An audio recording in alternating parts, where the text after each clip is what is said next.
What's up, everybody? Welcome to another episode of Super Gamer Boys. I'm your host and captain and dad, Garrett Morlang. And here in the virtual studio with me is the king of video games and resident superstar, Adrian Holmes. How's it going, What's going Adrian? on? Let's see here. 1, 2, 3. We're all here. We did it!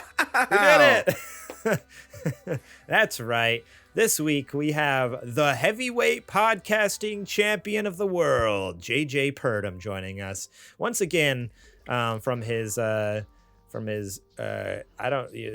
throne. He just sits up there, and is that what's going on? That golden throne is actually upstairs, and it's also my office. It's the bathroom. It's a bathroom. This is just my basement, and this is just a wall of acoustic board that looks like it's great, but it's actually like really crappy closet that I'm in. Yeah, like a super crappy closet. But thank you, guys. I'm sorry if you guys have been kicking it on Twitch, waiting for this podcast to drop the last 14 minutes. But Garrett was regaling us with a story about how he worked out twice and he pulled a muscle in his ass. So, Garrett, I'm so glad that your ass muscles got massaged from that one Chinese lady at that one place and that you're feeling better. I don't know why you had to say she was Asian. That was like, it's kind of racist for you to have to bring up her nationality. But I'm glad you feel better and that your ass is back to what it does best. It is sitting better. down and talking smack. It's doing fine right now. Doing fine. No, and what I was getting at with the Golden Throne is I forget if we talked about it on the podcast or if it was off air, but I was just like, JJ's a freaking assistant manager over there, right? Like, can't he just, like, he's probably just chilling over there in an office and air conditioning, or I guess, well, no. It's not air conditioning because it's like it's negative 10 degrees with a heated office, just kicking it, like drinking your Diet Coke and just, He's got one of those trash cans with the little basketball hoop above it. Yeah. Sitting like this. Yeah, I was like, you know what? He's a freaking boss over there. He can just say, "Hey, I'm not working Monday nights." Yeah, I assume that's what everybody assumes is like, oh, he's the assistant manager, so he's got like a little tie on. And no, you know what that actually means? What it actually means? It's a clip on. I knew. I come in with a clipboard. I'm like, all right, team, let's get to it. Hey, we got a lot of stuff to do today, and you know what to do. Just go and get it. Have you ever watched Superstore? No, you're like what's his name from? I Superstore? love it. It's one of my favorite movies ever. Yeah. No, with my position, I actually, it's gonna sound horrible, but I have to work way harder because I need to try to motivate everybody else that I want them to try to work at that level. So then everybody is like, I gotta work hard because the little fat guy is like killing it, so that's basically kind of how it was. So samesies when you and I were working together, Garrett, when I was just working circles around your lame ass and just, you were like huffing and puffing while I was just jogging around you. And it was like you were standing in place. Yeah. Same. That's exactly how I remember it too. No, I remember the first time, or no, not the first time, but anytime we would do a job together, we'd work together. I would be like, done, and you'd be like, you're done already? Like, what's going on? I'm like, yeah, man, my legs are like 3 feet longer than yours. Like, of course I'm done. You did, yeah. I take half as many steps and I'm done. Like, you're like still like, right at the beginning of the house, and I'm like, I'm done everything. I don't know what your deal is. Yeah, hurry up, dude. You told me that like 2 or 3 different times, and I do remember that I reached out to HR and I accused you of heightism. So, yeah, I don't. Thanks for bringing it up here. It's not like a sensitive thing or anything. That's fine. So, yeah. What are you gonna do now? No, that's good. We don't work for the same company. You can't call HR. I can just bully all I want. I know. I've made a huge mistake. Garrett, are you saying you want to bully me? You want to? Oh, Garrett, please bully me. Please give me anything. Give me any ammo to eat you alive on this thing. The way you're asking for it almost makes it sound like it's a kink or something. I'm not going to play into any kinks on that show. I kind of got a little excited. I got a little hot. I'm not gonna lie. That's what it sounded like. A little too excited. It's like, okay, is it that kind of energy tonight? Is that what's going on? I've been eating a lot of spinach lately, guys. That happens when you're eating spinach like Popeye straight out of the can. I don't remember Popeye's. That wasn't one of the perks of it. Yeah, I think so. Oh, man. All right. Well, I think that's enough of that. Today, we're going to be talking about Cyberpunk 2077 on next-gen consoles. Now, is it still considered next-gen, or is it now officially Current. this gen? It's current-gen? Okay. I don't know, because I feel like all the articles say next-gen, even though... I think that's right? because that's what they called it. Because when they started working on this update, it was for next gen because the consoles weren't even out yet. That makes sense. Bioshock movie getting picked up by Netflix, and Nintendo shutting down last gen eShops. But first, let's give a quick shout out to our Patreon producers. We have Quote Joma, Bleep Bloop, and a new challenger has arrived. That's right. New Patreon producer. He goes by the name of Eddie Martin. That's right. Hey, Sweet. let's go. Shout out to Eddie. I love his song "Livin' La Vida Loca." That's like one of my favorites, and I just listened to Martin. it. So I'm so glad that. What? Wrong Martin. No, the guy. He was like the boy band Menudo, I'm pretty sure. and then Mm-hmm. and then he became really popular, good looking. No, Came no, out no. as gay later. The musical facts are correct. It's the person Yeah. that's you're a bit off on. No. I'm pretty sure it's Eddie Martin. Yeah. I'm pretty I'm with JJ on this one. Yeah. pretty sure. Like I know facts, but so you might have to Google that, Adrian. Don't do Look, that again. I'll do my research. I'm sorry. I thought Yeah, maybe I was pretty thinking sure of. Ricky. Yeah, no wait, was it Ricky? You know what? You might be right. Yeah. You know what? JJ, you led me astray. Okay, I see what you did. Yeah, you know what? Totally, I get it. All right, and shout out to our Super Gamer sponsors, Julie Bates and Mama Mare. If you want to be fantastic people such as those we just mentioned, as well as many others, mention the show notes below, and even you $1 tier. We appreciate you guys. Go over to patreon.com/supergamerboys. Support us over there where you can get episodes early and ad-free, such as our Super Gamer Book Club. Our January/February episode was Metroid Dread with Zetch, Patrick Ellers from Nintendo Cartridge Society, and Connor McCabe of Call Me By Your Game fame. And go check out that episode. Support us over there so you can get that. Hosted by the one and only Adrian Holmes, of course. Fantastic episode. And boy, I'm excited for the next book club episode. We were just talking about it today. It is the last week of February, but we were just talking about it today. We're like, ooh, what are we doing? And Well, Garrett, you have to remember the schedule's been thrown off a little bit. I do currently have Fox Die. So That is correct.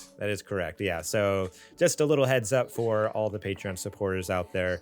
The next episode, we're going to try to get out on time, but it may not be delayed just due to, you never know, complications with Fox Die. It's always mutating. Sometimes the nano machines, they're right on it. Other times, it might take like 20 years. You never know. Who knows? But I do feel like I'm on the tail end of it. So hopefully by the end of this week, I should be back up 100%, raring to go. Heck yeah.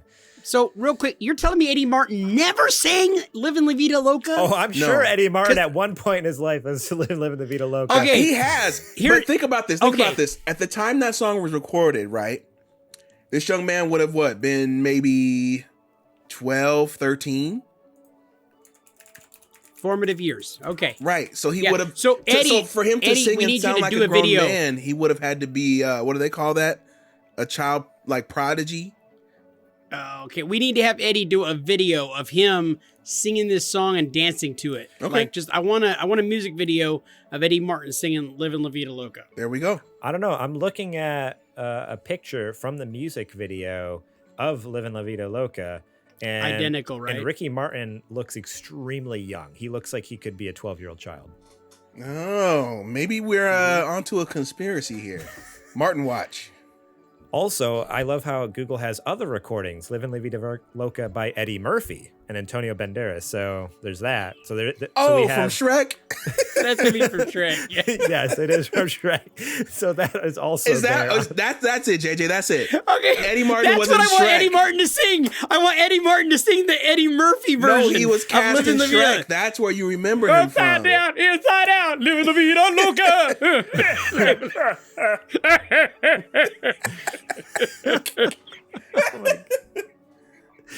Oh no, we're Come on, Shrek. Look at the logo. Please, Eddie Martin, do that.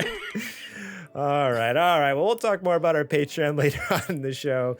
Shout out real quick to Jack Sriracha and Yate for allowing us to use their music on our show. We appreciate you. And all of your wonderful musical tunes. Now, it is time to check the mailbag.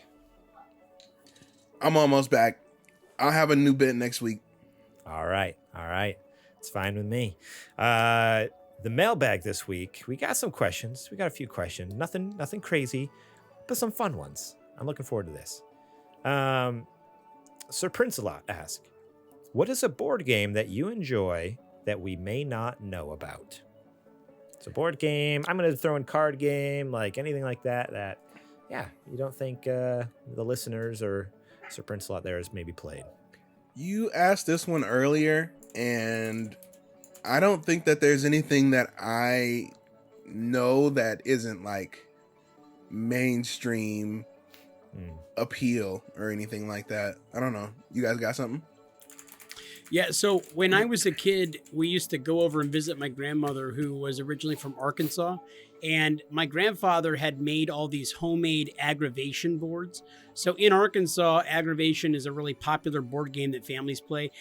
Think I'm Sorry, or the Sorry game, where there's like these, you have a marble.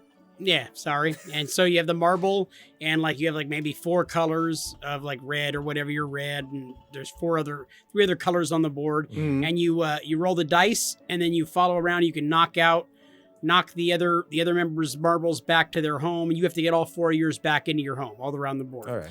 And so it's called aggravation, and it's drilled out and stained and all that kind of stuff.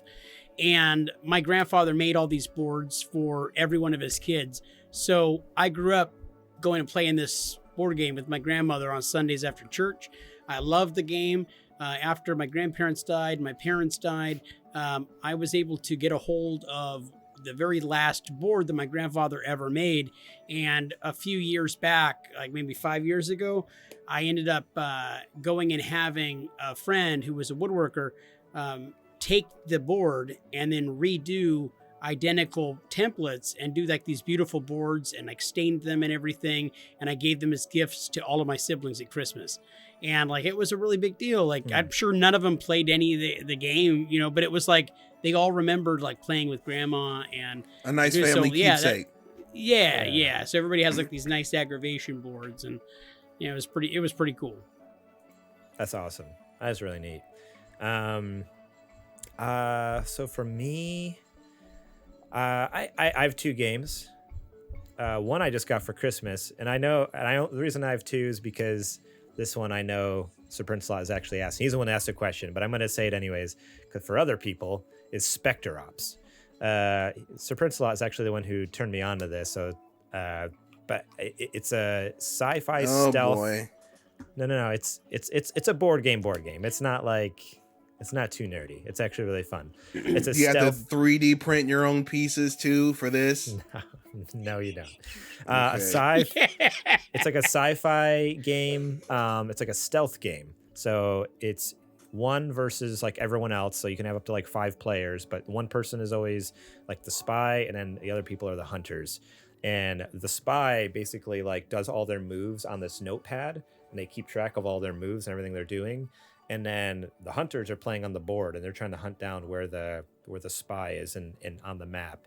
And it's a lot of fun. They all have different abilities, so they can like scan certain sectors and find out, like do like motion detectors and find out where the spy is at.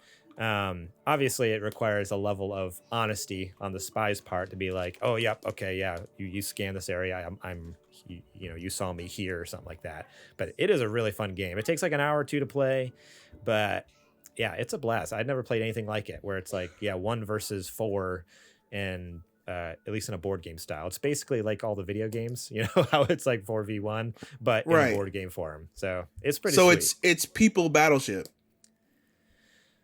Kinda, yeah. It's like a big map you're moving around. So yeah, it's essentially that, but they're moving around the map trying to chase you down. So yeah, I guess you could kind of call it, like a board. And you have like so many hit points, so they're like shooting at you too, trying to hit you, or use their different abilities. It's really cool. Right. You should check it out. Spectre Ops.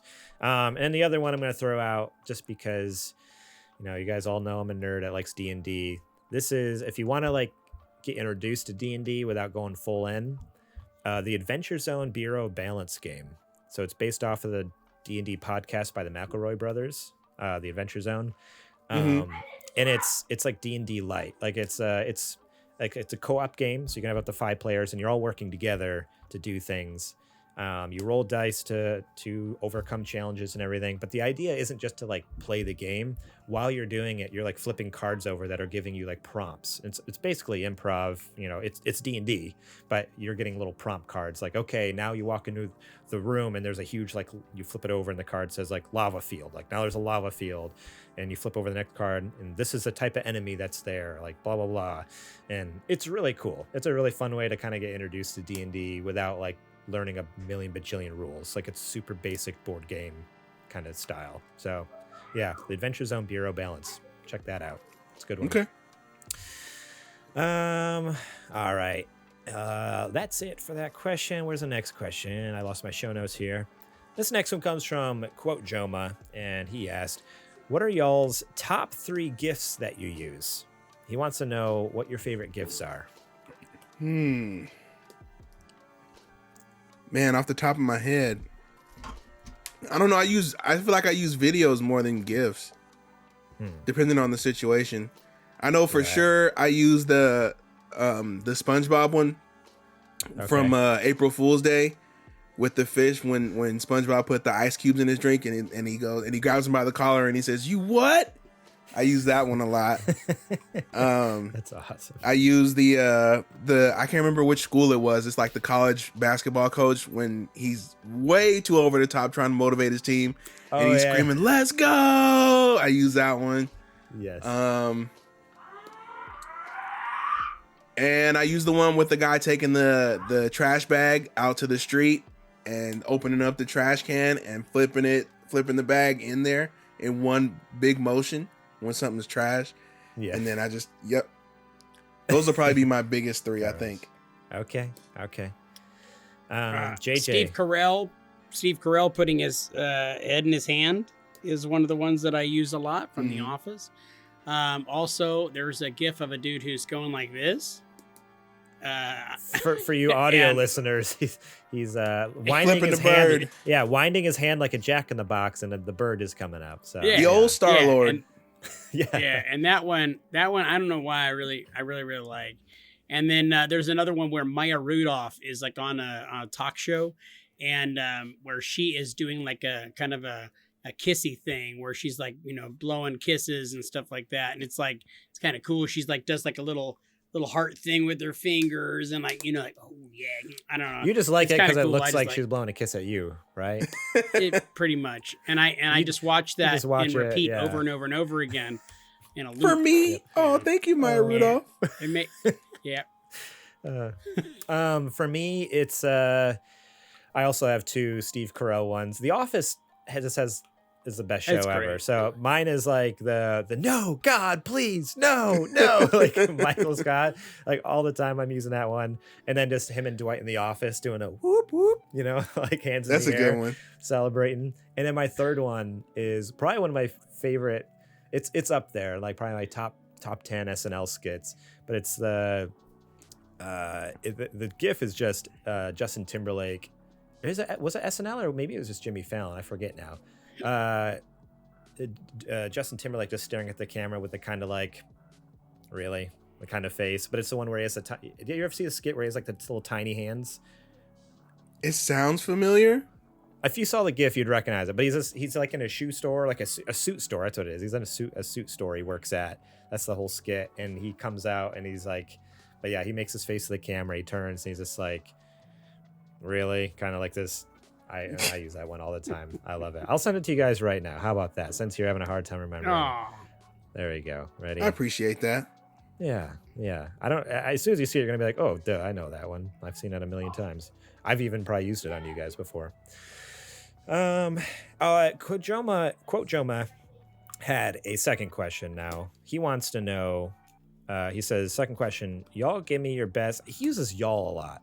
I don't know who he thinks he is. Me either. Like, I think, yeah, I don't know. I don't know who he thinks he is. I can just throw y'all around all over the place like that. But it says, give me your best variation on my name, and I will choose the best one and change my nickname to that. Now,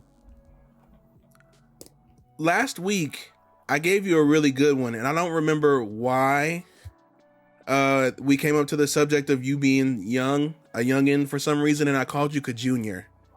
It might and have I feel like that was... The question he asked last week was actually from his mother. Remember, he had to ask his mother. That's it. And I called you Junior, and I don't understand how that wasn't already the front runner, but I'm going to go ahead and push that again because it was perfect. So, you guys got any? I'm going to stay in line with that, and my name to throw in the ring is Sweet Baby Joma, you know? Little Sweet Baby Joma. That's my name. I really like. You have a new barbecue sauce coming out? That's what that reminds me of. Man, I'm really hungry for ribs right now. I don't know why. I'm not gonna eat them unless you got that Sweet Baby Joma sauce. What about you, JJ? You have anything for him, or you gonna stick with the Junior? Yeah, I really like Junior a whole lot. It's a really good one. I do like that. Off the top of my head, I can't think of anything that stands out, but I'm like, well, that's pretty dang good. Thank you. Appreciate it. All right, there we go. And let's move on to the last question here. Shadow Ranger 02 asks, here's another y'all. What's up with all these y'alls? I don't know. There's no way all these people are from places that word is used. Yeah. So I grew up in a family that actually uses that word for real, legitimately. I've got Southern family, and they actually use that all the time. And I know people who use the word who have absolutely no business using that word like that. And it always sounds weird coming out of their mouths. It's all the time. Extremely weird, because it's like them trying. Or it's them trying to season their vocabulary, and it's just like you don't have the right ingredients for that. Just say you guys, you all. Right. Everyone. Yeah. I'll figure it out. Use works. Yeah. Well, you can do that one, Gary. You're from the East Coast. Use guys. You can use that one. Yeah, use guys. Use, forget about it. Forget about it. You can totally pull that off, Garrett. Totally. It's like me saying, like, oh, snap. Like, see, I can't say it in, like, a cool way. Some people might be able to say, oh, snap. I can't do it. No, I don't think anyone should say, oh, snap. Oh, my camera froze up. That's a fantastic face I'm making. And I was going to say, at a perfect face, too. Oh, my God. The goofiest smile. Anyways, Shadow Ranger's question was, do y'all prefer stick or automatic when it comes to y'all's cars? Holy smokes, the y'alls are just flowing. I'm gonna start censoring. It's a lot of posers. I was gonna say it's a lot of posers in here. I'm gonna put a bunch of like beeps in the audio recording, so when people listen to this back on podcasts, it's just gonna be beep beep. No, you might have to put it in our chat. If somebody uses it too much, you get banned. Soft ban. Yeah. Timeout. You're timed out for 2 minutes. It depends. My camera's really froze up. Yeah, go ahead. Stick or automatic? It depends on what kind of where I'm going or what I'm doing, right? If it's traffic, if it's a lot of traffic, then I want an automatic, because driving a stick in traffic is a nightmare. But if I'm just regularly driving from A to B, or maybe like around town or something, then it could be either or. Yeah. I'm so used to driving stick when I was younger, always, that I would have definitely said stick always, because that's just what I drove. And now I'm like, man, I haven't driven a stick in such a long time. I'm so used to automatic that I feel like I've gotten kind of complacent and lazy with it. Yeah, so, you never forget it though. Like as long as you remember the basics, you'll get, from A to B. Oh, sure. For just a moment, I think that Garrett's gone. So that means I think we totally got this. I guess he got scared of having to answer the question. Maybe he's never driven a stick before. Oh, he's from New York. He never had to drive. They just take taxi cabs everywhere. That's true. Because they wouldn't be able to drive it. Oh. Anyway, because all the snow and sleet and rain all the time. It's just you. You're frozen. It's Yeah. just Adrian's moving just fine. That sucks. No, there you go. You're good. You're good. You're good. You're back. You're back. I assume you guys answered already. So Adrian, you said it depends. JJ, I assume you said we answered for you. Oh, okay. So we answered that you've never driven before because you just drove in taxi cabs back in New York. Right. Yeah. Taxi. Those you guys Amish. Come pick me up. The Amish Hey, taxi y'all. cab. Hey y'all. The Amish taxi cab where I grew up. Boy, is it your boy is getting pretty heated over there playing that Fortnite, huh?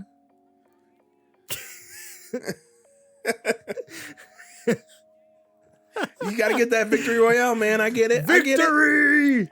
That was fantastic. No, I've driven stick before. It's fun. I would never want a car that's stick though. Like I worked at a car dealership, and so I drove a lot of stick car, like manual cars around. But I don't know. It's like fun for a time, but as my regular car, I'd be like, I think I'd be sick of it pretty quickly. That's where exactly. I'm right there with you. Like it's cool if you're just around town or if you're going like long distances where you don't have to do a whole lot of shifting. Right. But my God, in traffic or like pray you never have to drive a manual in San Francisco or somewhere that has a whole lot of hills. Hills? There's no way. I don't know how anyone does that. Like, goodness. It's impossible. So funny story. My first time ever driving stick shift was how old was I? I was 18. I just come back to the States after I graduated. Well, it was a few months after that. It was going to a concert with my uncle. He had a full Ford Ranger that was stick. And I had driven it like once before, kind of, sort of, but like it had been years before working on a farm, so I barely remembered, and I was a kid. Now I'm like an adult with an actual license. I'm trying to do it on the road. And he's like, dude, somehow it came up, and he's like, you've never driven stick? I'm like, no, like, I don't know, like once before, but I don't really remember how. I don't know how to do it. He's like, okay. And he like just pulled over, and we're getting ready to get on the thruway, which is like a big highway that goes across New York, and like toll road or whatever. And he's like, all right, I'm going to pull over here, and I want you to drive to the toll booth. You know, you can drive down the throughway. You know, let's just get us home. I'm like, dude, I've never driven before, and you want me to just like, start on now a freeway? On a freeway. And he's like, yeah, man, you got this. Garrett, I don't know if you know this, but that's abuse. That's abuse. Honestly, I tend to agree. I would have had a mini heart attack thinking about these cars are going full speed, and you want me to figure out how to drive a stick right now? The throughway in New York though is very different than like a highway in California. Like there's a lot less cars. It's like even though it's a main interstate that crosses the country, a lot less cars than what you'd ever see in California. So don't think California highway. Think like a lot lighter, even though it's a main interstate. Yeah, it's very light, especially in the area where I live. But anyways, I jump in and I'm like, okay, like, what do I do now? He's like, okay, take the parking brake off.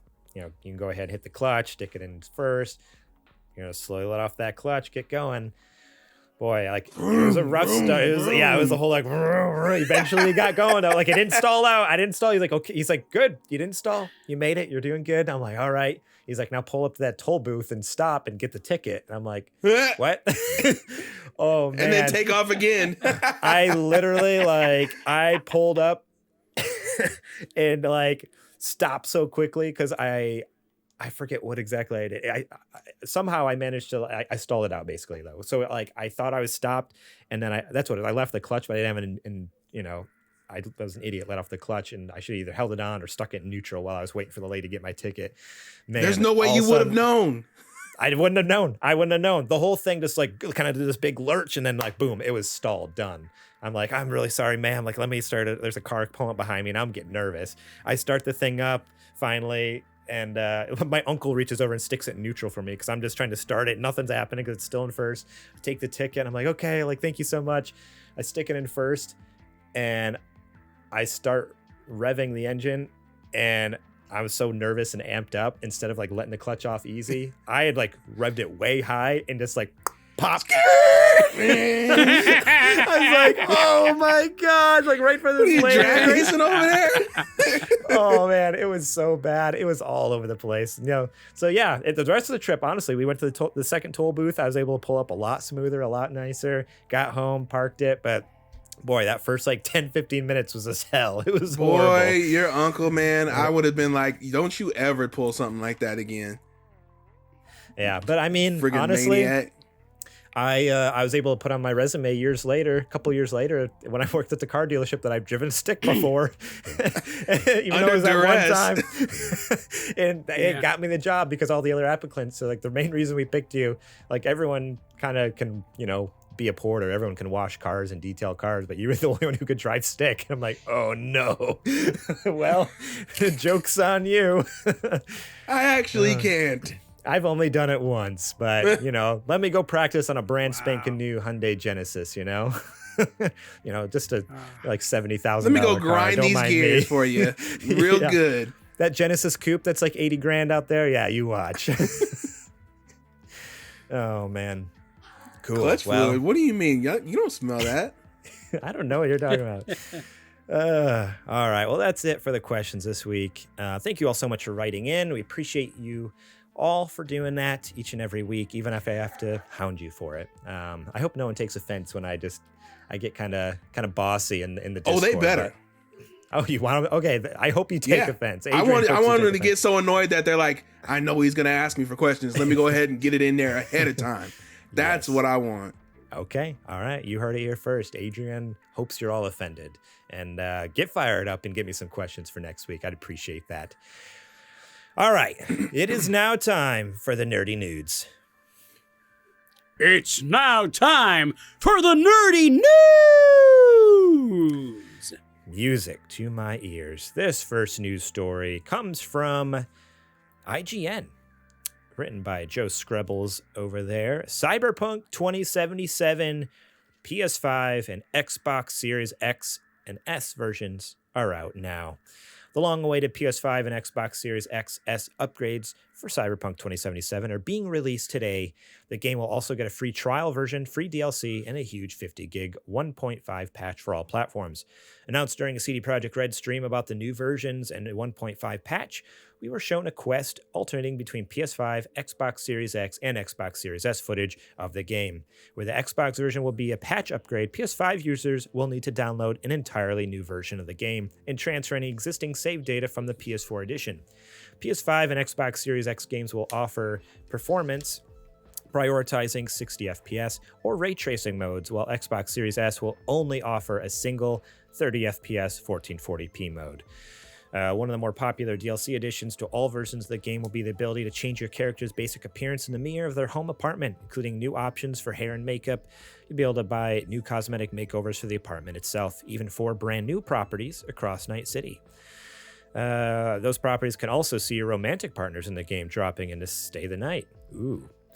Another piece of free DLC adds new weaponry from Wilson's Gun Store.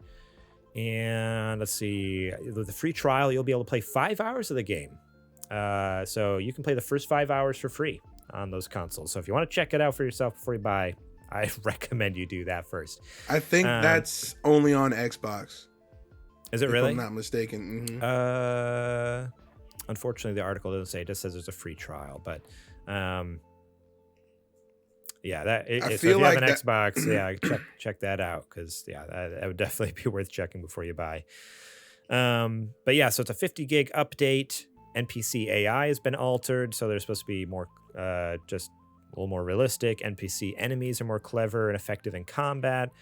Vehicles are supposed to drive better. There's been a whole load of upgrades to the map. You can declutter things on there with the filters. Lots of updates, lots of upgrades, lots of fixes to this game. Sounds like a lot of stuff that should have been there. Yeah, 100%. But does any of this kind of get you guys interested in actually trying this game? Because I think out of the three of us, am I the only one who's played it? Like, you didn't play it, Adrian, right? Yeah, no, I played it. Oh yeah, remember? You did. Okay. Because I was the one that showed that clip of my motorcycle. Yeah. Driving off by itself, and then spinning around doing donuts on its own, and I was like, yeah, this isn't done yet. So good. So does this win you back? Hearing about the performance, it's now 60 FPS. Win me back is I would say maybe a very good case of hyperbole. Okay. I do constantly see it on sale for like $10.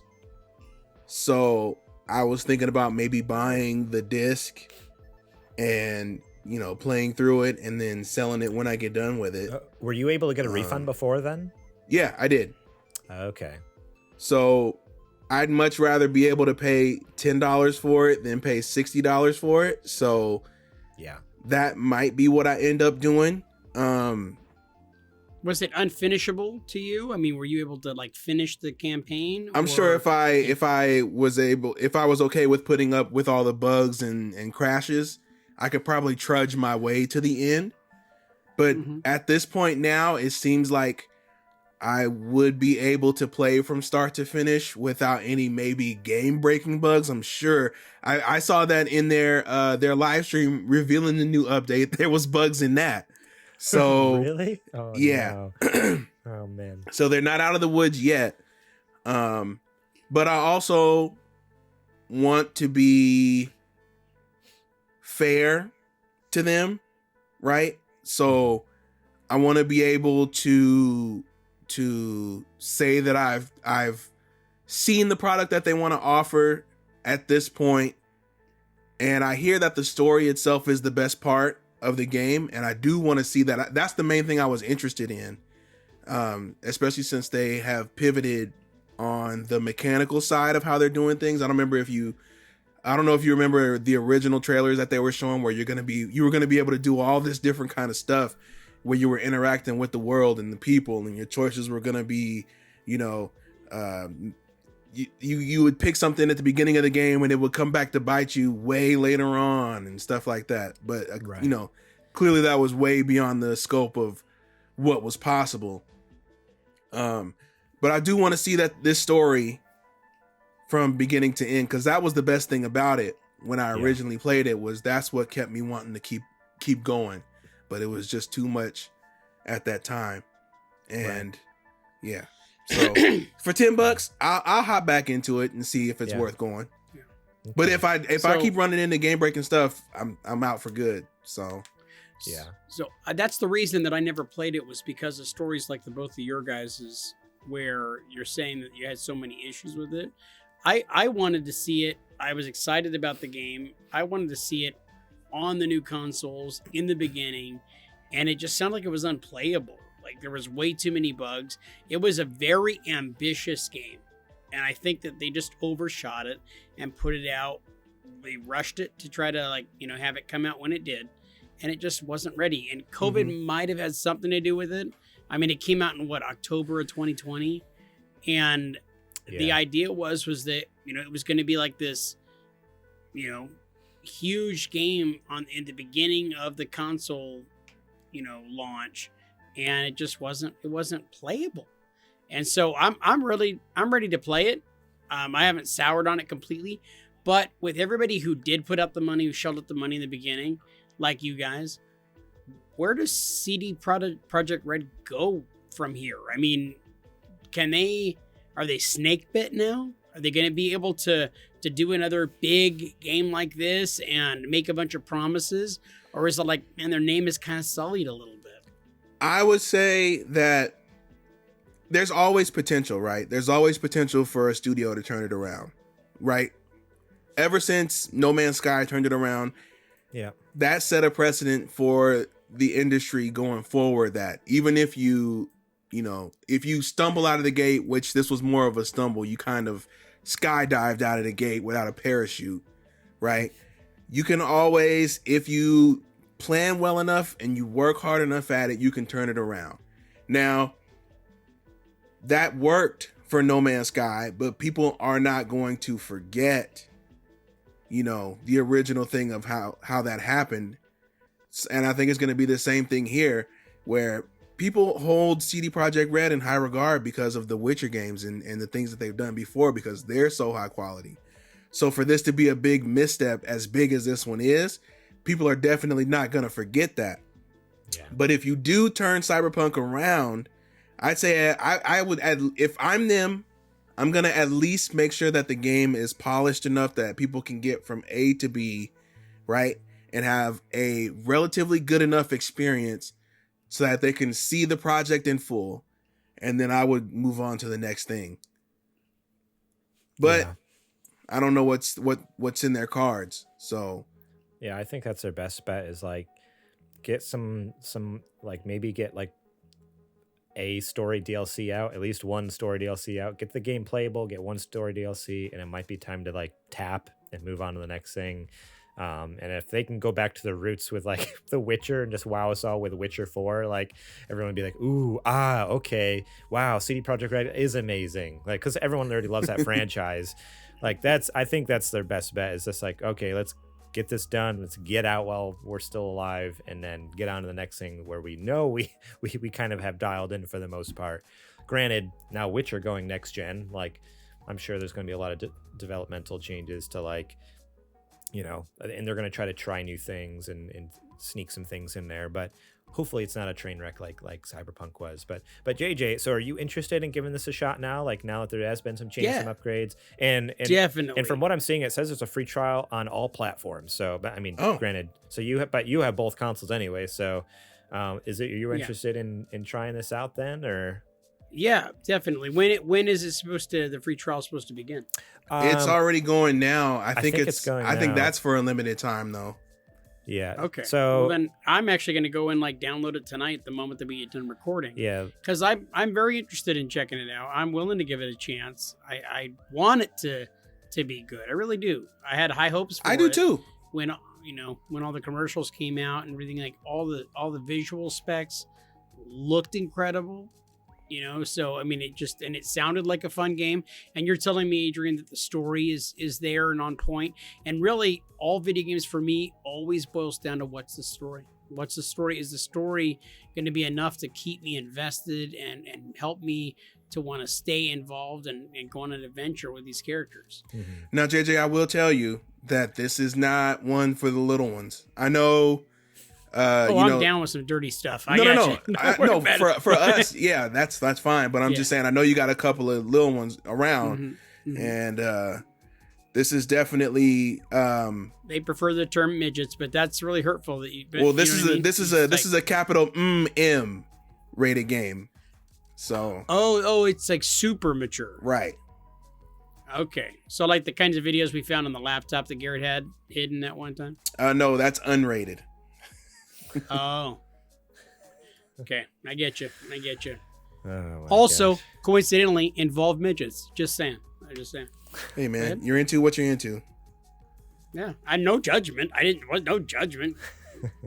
Well, anyway, yeah. I was never able to get the refund for Cyberpunk, so I've owned it this whole time. I bought it on Steam, and they're like, "No, you're stuck with it. Sorry." I'm like, "Okay, whatever." And so they've been doing, I feel like once a week I've been getting updates because I still haven't installed on my computer for whatever reason. And pretty much every week there's been a patch, but, I don't think I've downloaded this new patch that came out, last week. So yeah, who knows? Maybe I need to download it again and, or download that patch and jump in again and see what all the hullabaloo's about. But, we'll see. Yeah, I'd say give it a fair shake. That's what I want to do. So that way, when people ask about it and they go, "Did you even play it?" I could be like, "Yeah, I did." And you know what? The story was really good. Or twice. Yeah, I did, and it sucked. Yeah. All right. This next news story comes from IGN as well, written by Matt Kim. It writes, Netflix announces the long-awaited Bioshock movie. Netflix is going somewhere beyond the sea after it announced it will be producing a live-action film based on Bioshock. In a tweet, the streamer... excuse me. Man, frog in my throat there. In a tweet, the streamer announced that it will be partnering with 2K and Take-Two on a live-action adaptation of Ken Levine's popular immersive sim set in an underwater city that was meant to house the greatest minds on Earth before descending into chaos. The Hollywood Reporter says no writer or filmmaker is currently attached to the project, though plans for the movie have been in works for almost a year. Bioshock was released in 2007 as a spiritual successor to System Shock, set in we all know what Bioshock is. But in a statement, Take-Two CEO Strauss Zelnick says, Netflix is among the best and most forward-thinking storytellers in all of entertainment today. We are thrilled that they share our vision and commitment to the Bioshock franchise, which is beloved by millions of fans around the world. 2K's Cloud Chamber studio is deep in active development on the next iteration of the series, so referring to Bioshock 4, the game.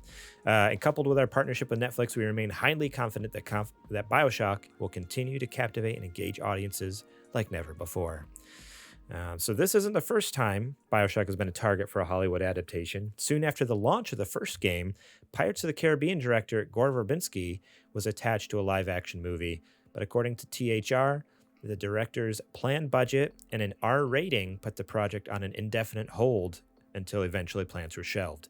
As R-rated blockbusters become more prevalent, and as Netflix is keen on building a stable of known franchises, these issues no longer appear to be a roadblock and will be taking an elevator under the sea very soon. So that's interesting. I didn't realize that first one got shelved, because I remember when there was a rumor, like, hey, there's a movie coming out. I didn't realize it was just because of budget being too big and they didn't want it to be rated R, which I don't know how you make a Bioshock and it's not rated R. Like, right? Like, that seems absolutely ridiculous to try to make it anything less. Right. I think I'm excited about this. Like, obviously video game movies, I just have a bad track record in general, but I don't know, Netflix for the most part makes quality stuff. So do you think there's a chance this could be a good one? I have high hopes for this. I love Bioshock games, and I think that specifically the first one has a really great story that I think is going to translate really well to the small screen. And Netflix has been doing really good with some of those shows that they're producing. And so I think it's going to be great. My only concern is, when is it going to come out? Like, have they started filming yet? Let's get it going. They don't have a writer or a filmmaker attached to it, so that's probably not coming for another 5 years at least, I would say, right? Like, all they got to do is just play the game. You don't need a writer or nothing. Just play the damn game. Just there splice, you go. Just splice all the cutscenes together from the game and just put it up on Netflix. I love that idea. Just do it. Adrian, are you like, does this tickle your fancy at all? Are you interested? Are you skeptical, worried? I'm worried about it. So Netflix. Well, let me back up.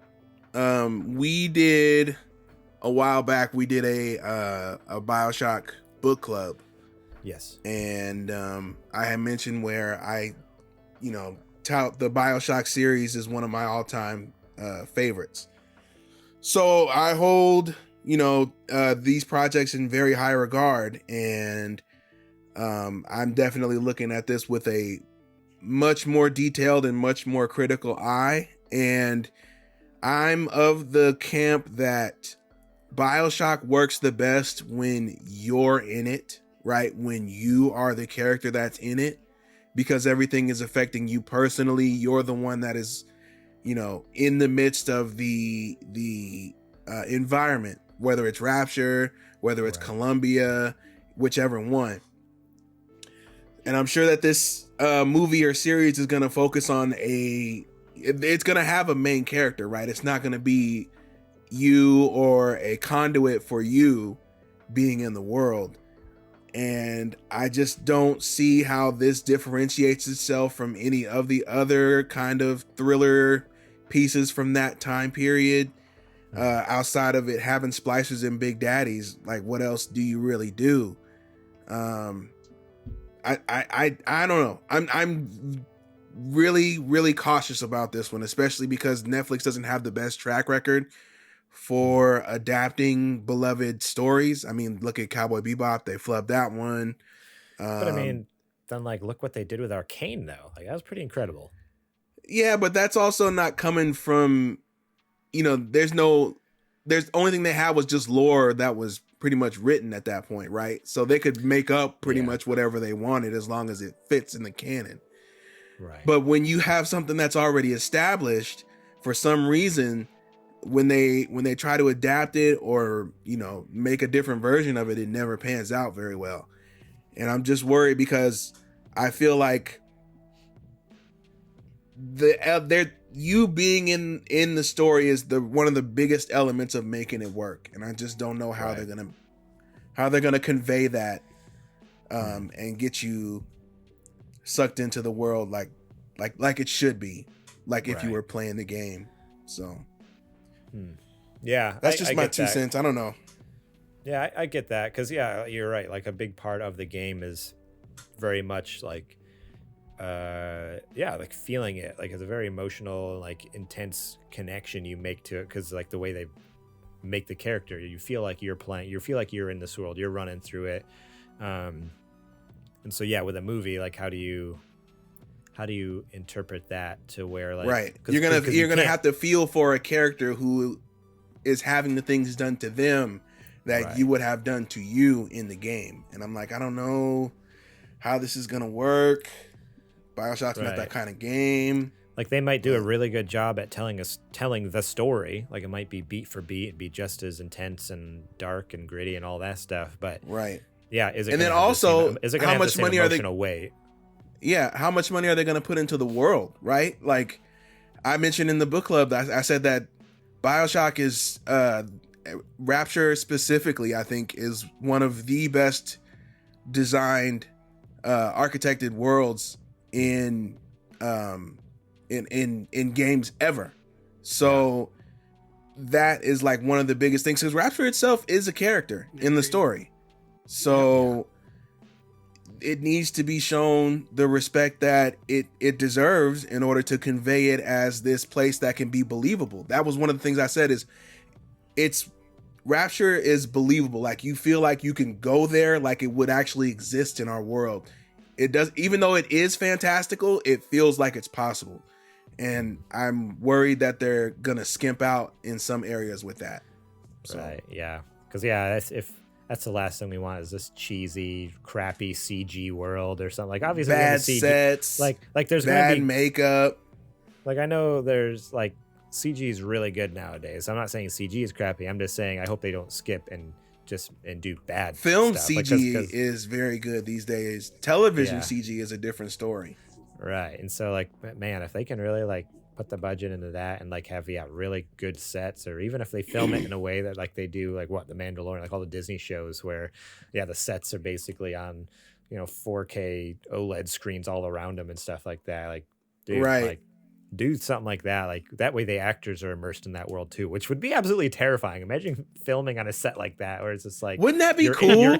You're in that world while you're filming. That'd be so insane. But man, I don't know. I'm apprehensive.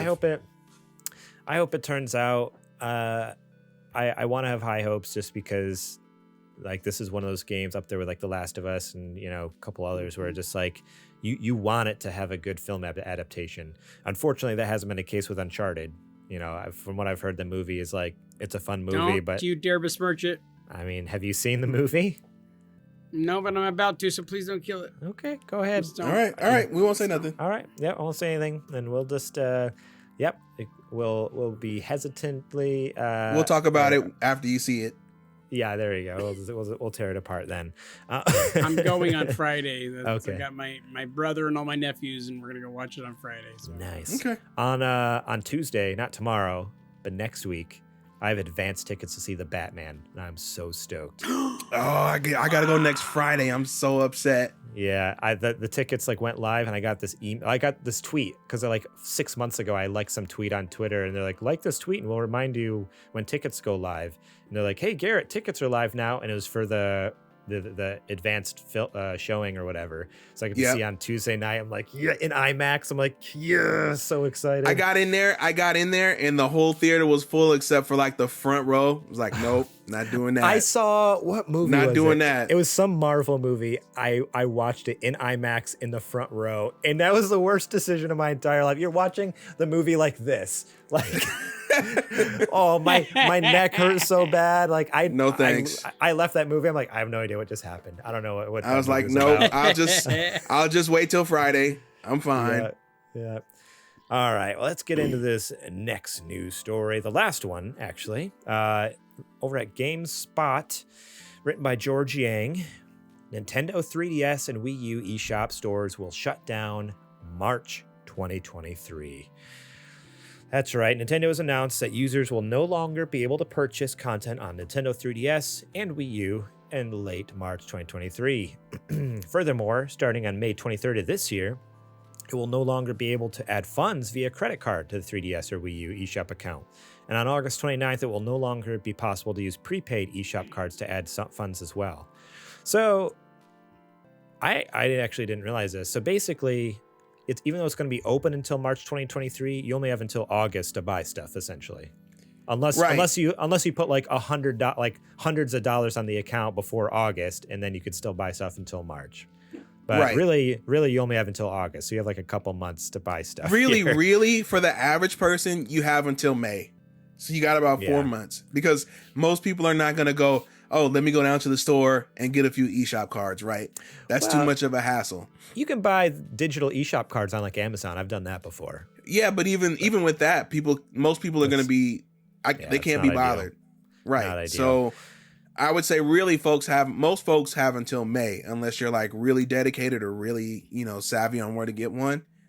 So that's kind of where we're at. However, users can still redeem download codes until March 2023. So like if you buy the digital download code from GameSpot or something, not a points code, but an actual code for the game, those are still redeemable until March of 2023. After the eShop shuts down, users will still be able to re-download content they already own, and they will be able to download existing software updates. So even after it shuts down, say like 5 years from now, you buy a game off eBay, you'll still be able to update it at that point. Yeah. Well, we hope 5 years, but yeah, for now they're holding on to that. But yeah, to commemorate the history of the Nintendo 3DS and Wii U, Nintendo has launched a website for users to reminisce in their memories with them. Both systems have been known for providing new homes for Nintendo legacy content like the Wii U Virtual Console. Nintendo initially confirmed that it will only be releasing classic content through the Nintendo Switch online membership plans going forward, saying, "We think this is an effective way to make classic content easily available to a broad range of players."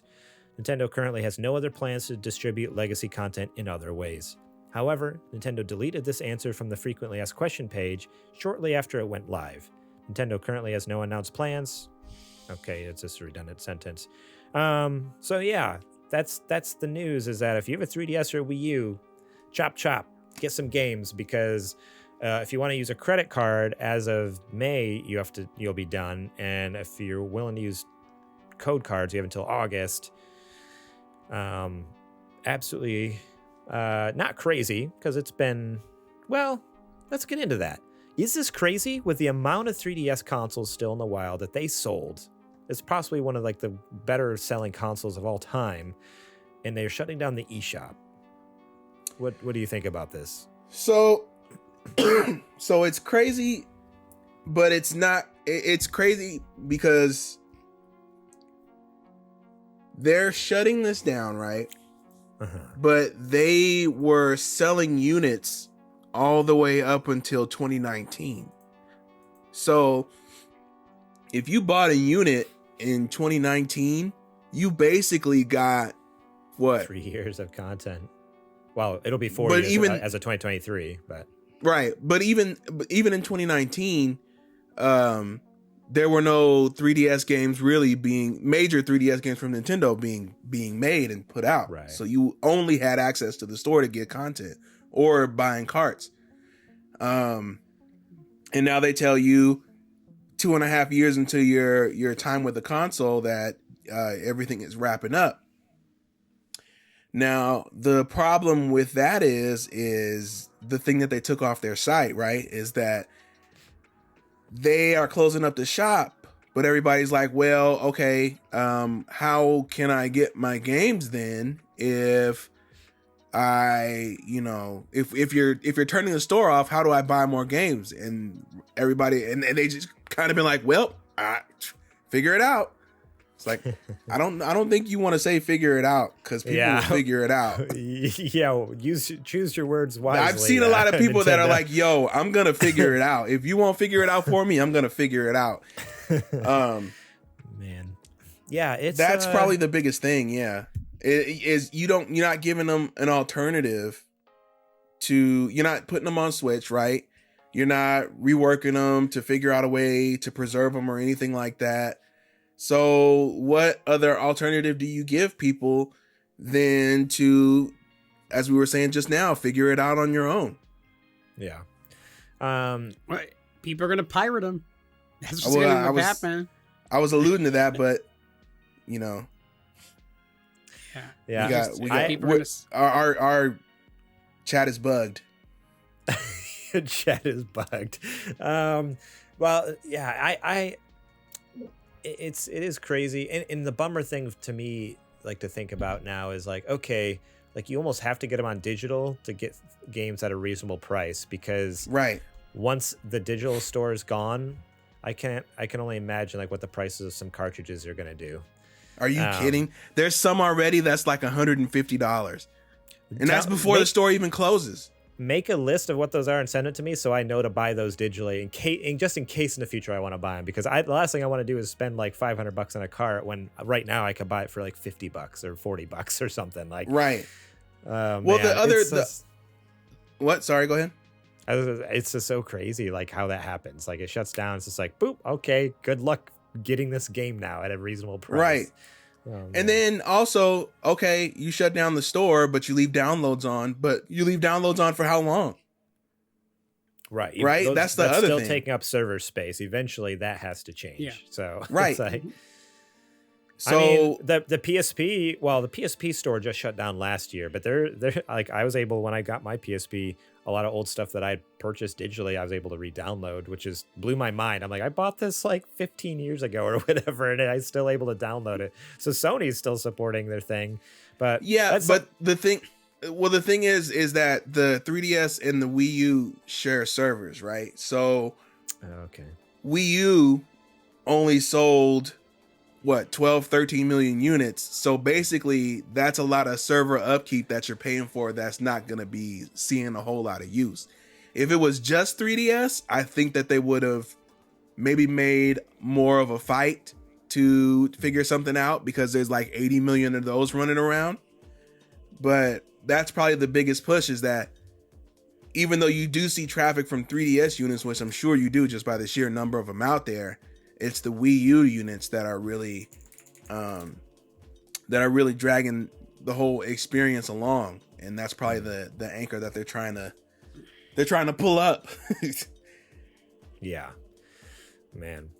Yeah. Well, so you heard it here first. Go buy. You have a few months. Go start saving your pennies. Like, get those games that you want to get last minute that are going to be expensive down the road. Or buy get those games. Either get the carts or get digital. Yeah. Get your consoles now. I'm telling you, I'm looking online and these puppies are going up like crazy. Garrett was able to, luckily he snagged one at the midnight hour the other day when Nintendo put up probably the final batch of them going out. Nintendo sold a batch like right from their website, because that's another thing. They just revamped their eShop on their website too, so they're actually selling consoles. It sucks. Yeah, it's so bad. It took me like 30 minutes to like check out, and then even then I didn't get the confirmation email until like an hour later or something. Like I got an email that I texted you about, Adrian, and then like I read it closer. I'm like, oh, this isn't even a confirmation. I don't know what this is. It was bizarre, but crappy website. But yeah, they had a refurbished one for like $90 or whatever it was. I was like, okay, like I don't think I'm ever gonna see one that cheap ever. Like, so I snagged it, and so I'm now part of the 3DS family. I was like, I wasn't planning on getting one, but I'm like, this literally might be my last chance to get one at a reasonable price. Now we just need one more person, and I can finally play Triforce Heroes. Finally, without random people online quitting all the time. Oh man. So yeah, but if you're looking for the console, get it now. If you're looking for games, get them now, because it's gonna get gnarly out there. Get them now. Get them now while you can. And hey, if you for some reason decide after everything is over that you really wanted to check something out, your old pal Adrian ain't gonna judge you for how you get them. I'm just saying that. Okay? If Nintendo ain't gonna give them to you, I ain't gonna judge you how you get them. No, it doesn't matter. I didn't say that. That's not what he said. That's not what he said at all. No, that's what I understood. It's like Adrian saying, I hook her by crook. Listen. Let me break it down. I'm speaking for me, okay? If Nintendo ain't gonna sell you the game, I ain't gonna judge you for how you get it. Right? Because they don't see the money either way. That's all I'm saying. My hands are clean. All right. Let's move on to the next part of the show. That's right. We're getting a Tall Tales with JJ this week. And normally we probably should have put up a little warning at the beginning of the episode, but you're getting it now. Apparently this is another NSFW one, another explicit story from JJ. Although last week wasn't necessarily explicit. It took place in an NSFW area or place, remember, because it was the strip club, but it wasn't really I cleaned it up more than you know. But you don't understand. Apparently, I'm sure you did. But apparently this one's another one. He gave us that warning, so this is a warning for all you youngins out there. If you have your kids in your car listening to this, I guess skip ahead cover them ears. 5 minutes and you'll be fine. Quote Junior cannot listen to this. Quote Junior. Junior, yeah. Junior, he needs to not listen to it right now because it's about to get. Close your ears. It's about to get bad. All right. Let me get my timer up and running. Are you ready to go? This is Tall Tales with JJ, by the way, where JJ tells a story in 2-ish minutes. If he needs to go a little long, that's fine. 2-ish minutes. And then Adrian and I kind of have to guess if it's true or not. It's very hard because I feel like the more crazy ones have all been true. Usually when you're there's no way this is true, it's every time. True. So I'm really curious about this one, if this is completely made up or if this is true. So, all right. The timer is ready. Are you ready, JJ? I'm ready. All right. Ready. 3, 2, 1, start.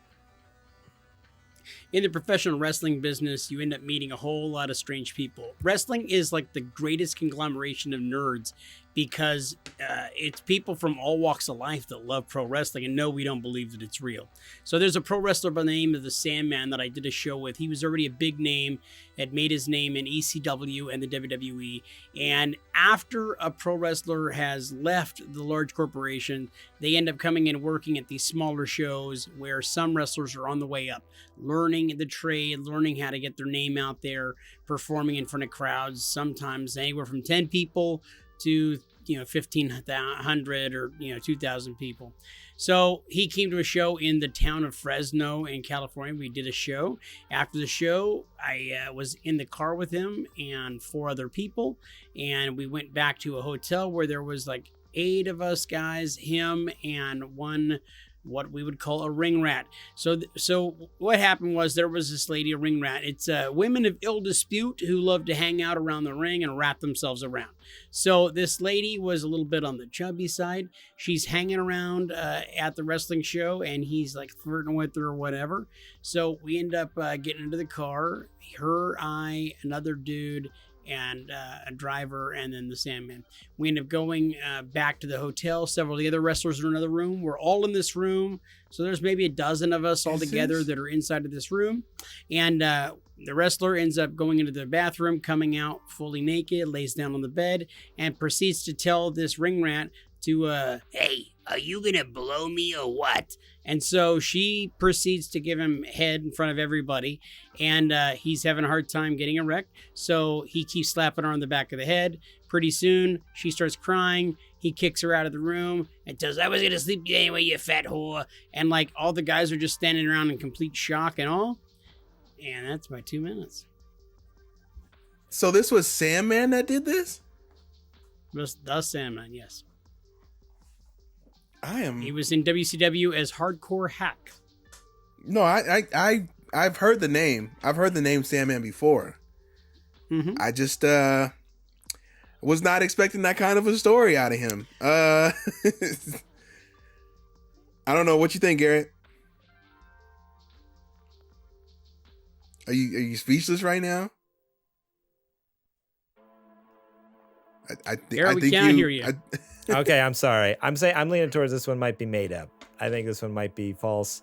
Yeah, I don't know. It's just It's tough because there's a lot, right? There are definitely groupies, right? So that goes without saying.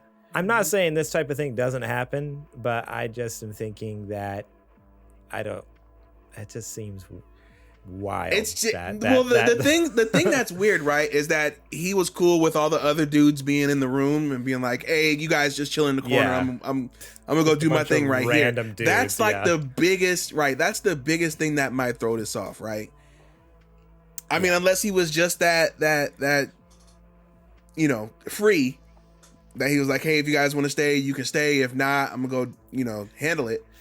But I don't know. This is a tough one. All right, JJ, give it to us. I'm gonna say it's made up. 180% true. Whoa. 180% true. Sandman. So here's the great part. Respect yourself. He was doing this stuff, and like all of us were okay, so on the way there in the car, he asked her, like, "So when we get there, are you gonna blow me or what?" And like she goes, "I don't know, maybe." And like she kind of laughed it off. And then like we get there to the place, he goes into the bathroom, comes out buck naked, and he didn't have a great body, and he didn't have much to speak of. So it was just like he jumps in the bed, he's already drunk, like completely drunk, and he lays down in the that's bed. a detail you left out. Well, he's always drunk. That's his gimmick. He like smashed beers on his head until he was bleeding on the way to the ring, and then he'd hit people with the Singapore cane. And so then he gets into the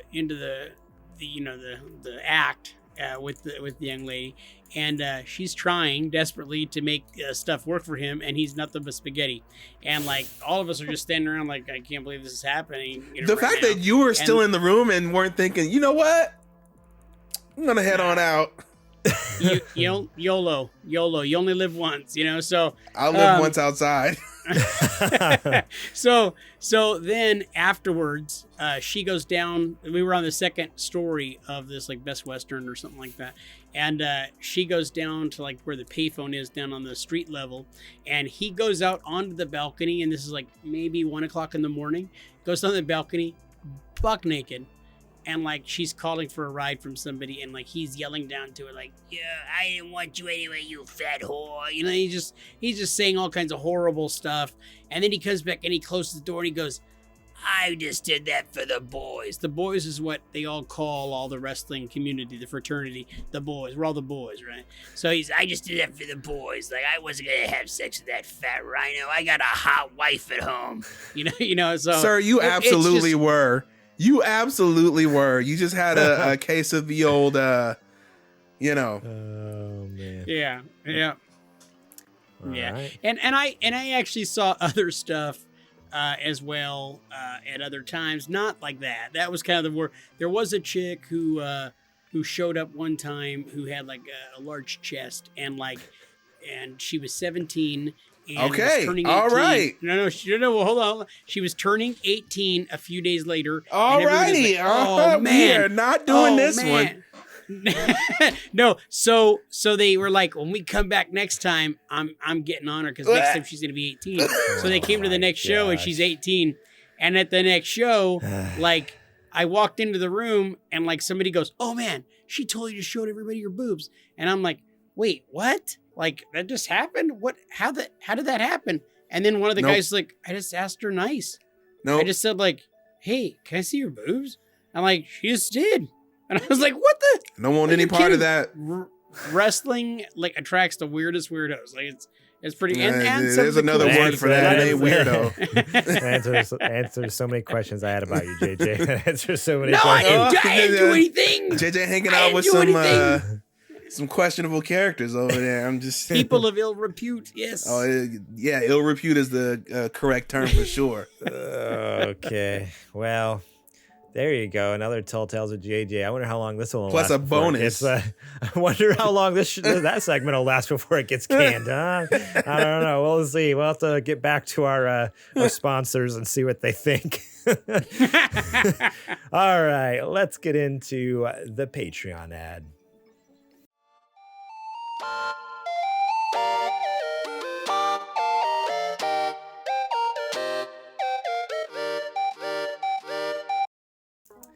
Alrighty, guys. Well, if you didn't know, we are supported by you, the listeners and viewers, over at patreon.com/supergamerboys. You can go over there and support us there. And just $1 a month, get episodes early and ad-free, such as this show, and also our fantastic show hosted by Adrian, Super Gamer Book Club. That's a monthly show we put out talking about some just killer games with some killer people. We sit back and after playing the game, talk about it, what we loved, what we hated. This month's episode, technically January and February's episode, was Metroid Dread with Zech Keenan, Patrick Ellers from the Nintendo Cartridge Society, and Connor McCabe from Call Me By Your Game. So fantastic episode, tons of fun to record. And some fun discussion there because, I mean, as you all know, anyone who's in the Discord knows, some people on that episode did not enjoy, Metroid Dread to its fullest there. So it's a very interesting conversation, very fun. Support us on Patreon if you want to get that, as well as all of our Season 1 content, which was hosted by Zech Keenan back when he was a Super Gamer Boy. Rest in peace, Zech. You can also get other perks, such as show notes. You can pitch us segments if you become a Super Gamer producer. If you become a Patreon producer, then you could pitch segments. Maybe one to replace Tall Tales of JJ if this continues to go off the rails. Or Indie Boys. I'm down for something new. Yeah, if we need some more Indie Boy content, throw it our way. But yeah, support us over there. We appreciate it. Helps keeps the lights on. Keeps us gaming and streaming and recording and everything we need to do. So thank you so much. Remember, subscribe on Twitch for free. I talk about it every week, but click the button. Just do it, please. We appreciate it. And because it costs you nothing. $0 for you, $5 for us. So please think about giving us a sub over at twitch.tv. Every sub brings Jeff Bezos closer and closer back to Earth from space. brings him back down. Send him crashing back down. Yep. Twitch.tv/the Super Gamer Boys. All right, let's get back to the show.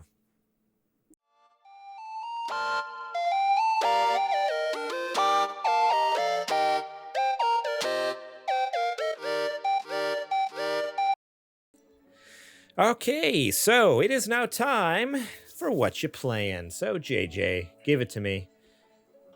How many? So, you guys talked a bunch of trash about Uncharted, but I've been playing Uncharted 4 the last couple of days in preparation. Whoa. Watching that movie. I was going to say, wait a minute now. The trash that we talked was specifically directed towards the movies. Okay? Right. The games are all-time classics. Let's make sure that we make that distinction right now. They are.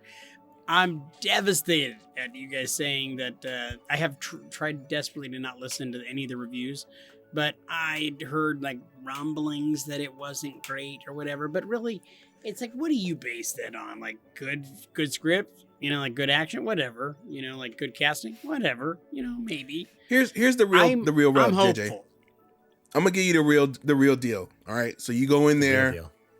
All right. Here's its biggest sin. It's not bad, but it's not good. It just is. And that's the problem. Because when you get a movie like that just is, that means it's easily forgettable. Which also means that they didn't try. They just it's a C of a movie, right? It just passes enough. Have you seen it? Yeah. Are you just going off? Yeah, so you already watched it. Okay. Mm-hmm. Well, so you've been playing through 4. How far are you? Did you get into it? Like, are you planning on playing all the way through it, or is this kind of like, I'm just gonna brush up for a couple hours just to play for the? No, I'll probably play through it again. It's a great game. Yeah. But I haven't played it in a few years, so it feels good getting back into it. Yeah. It's funny, like some of the dynamics of the game are so much fun. It's like, I forgot how great it is. Like it was really like my first foray into the PlayStation, into new video gaming. Yeah. Was the Uncharted games 1, 2, and 3.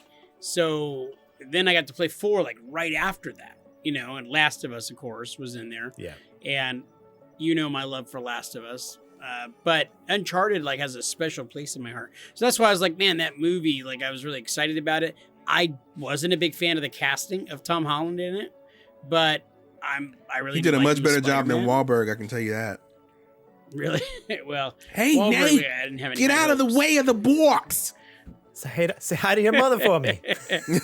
hey, it's me, Sully. Dude. Get ready for a lot of That's that. all I'll ever hear. Get ready for a lot of that. Oh yeah, that's Sic Parvis Magna, Drake. Yeah, so I watched that, or I've been playing that, and then I also I played a little bit of Last of Us 2 over the last couple of weeks. You know, I've been getting deeper and deeper into that game, and I'm really enjoying it again. I want to do a book club on it to get all the little. I want to do a book club on it, but I don't have any way to play it to get refreshed about it. So I may have to just watch it or something. I don't know. There's a lot to dissect in that game. So you've never played it, or you need to play it? Oh, I had the Big Dog Ellie edition. I had the one that had the backpack and all of that. I was a huge fan of Last of Us 2. Yeah. Huge. Yeah. Yeah. So interesting, and I don't know if I'm allowed to share this, but speaking of Last of Us 2, because I have been playing it the last couple of weeks, I had a really great conversation with the ghost of Zech Keenan at dinner last beginning of February, and he actually apologized to me and said that he maybe was a little harsher on the game than he should have been, and that he's more apt and open to possibly being willing to play it. Now, I could be totally misquoting him because that's what I do. It might have been a complete lie. You just made that up. Right. He might have said the actual opposite. That might have been like a tall tale. That may have been, you know what I mean? If you want to use that on TikTok, you can do that, you know?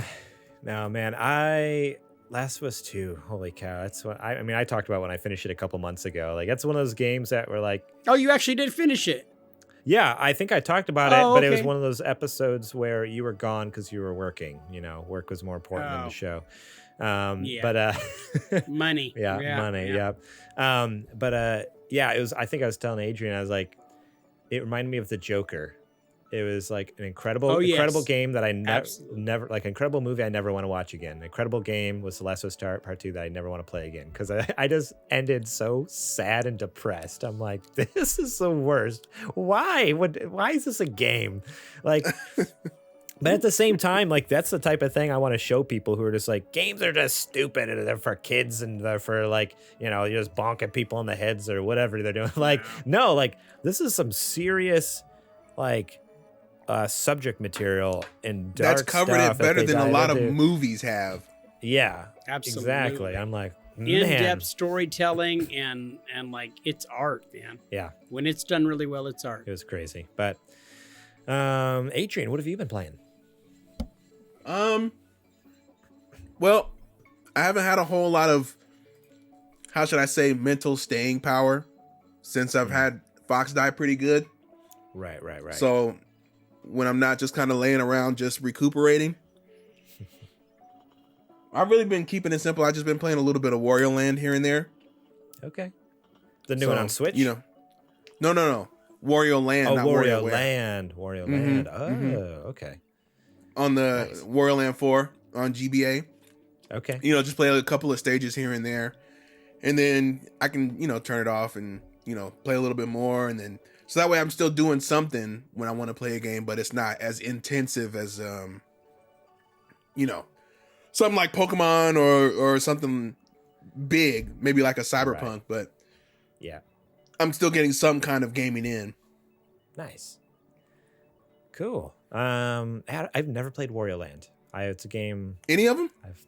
None of them. Yeah, my only exposure to Wario has been whatever game he's a side character in or WarioWare. But yeah, Wario Land or any of that was never touched. So I need to check that out. Fantastic series. Okay. For me, I am in a kind of a weird stage right now. I don't know. Life's been super busy. We had like last weekend, the last 2 weekends, we've had friends come and visit us from out of town. So I've just been super busy on the weekends. And then during the week, work's been busy. So didn't play any games until I think it was yesterday or today, I finally jumped into Sifu, because last episode I talked about like, should I get it? Should I not? And you're like, dude, you should get it. Try it out. So I jumped in. I only played for like a couple hours. It's a lot of fun, but boy, yeah, it's very difficult. But it's not. I feel like the difficulty isn't in the actual bosses themselves, or like not bosses, but just the enemies themselves, but in that you can't just spam, your heavy and light attack. Like they want you to figure out combos, and they want you to figure out like timing. Like the timing for the parry is freaking impossible. You have like it's like reminds me of the Emmy parry. I was gonna say, is it like Dread?